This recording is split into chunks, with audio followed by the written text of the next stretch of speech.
बंगालियों ये क्या किया हमारे साथ? बंगालियों यहाँ तो इंडिया को पकड़ते, यहाँ हमें पकड़ लेते, हमें तो दुःख भी ना होता, हमें खुशी होती। लेकिन पता नहीं आपकी टीम कब बनेगी, इतनी देर हो गई है आपकी टीम सेम की सेम है। आपसे बेहतर अफ़गानिस्तान की टीम हुई, लेकिन अफ़गानिस्तान की टीम को इरफ़ान पठान ने सबसे बेहतर कर दिया। अब हमें समझ नहीं आ रही, एक तरफ हमारे जो लीडरान हैं असम मुनीर साहब, शहबाज शरीफ साहब जगह-जगह जाके वो मोदी को ठोक रहे हैं। मोदी बेचारा डरता हुआ अमेरिका नहीं आया।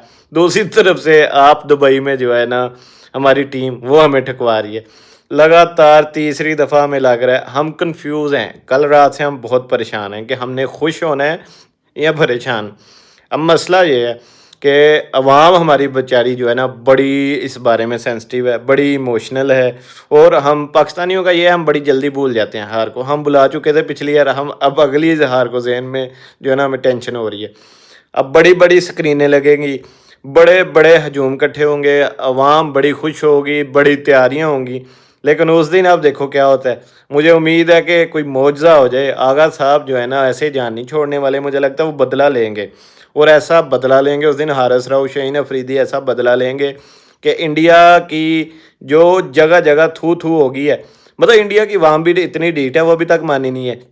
पूरी दुनिया मान चुकी है, पूरी दुनिया पाकिस्तान को लीडर मान चुकी है, पाकिस्तान के लीडरान को इतनी इज्जत मिल रही है, लेकिन इंडिया अभी भी बजीद है।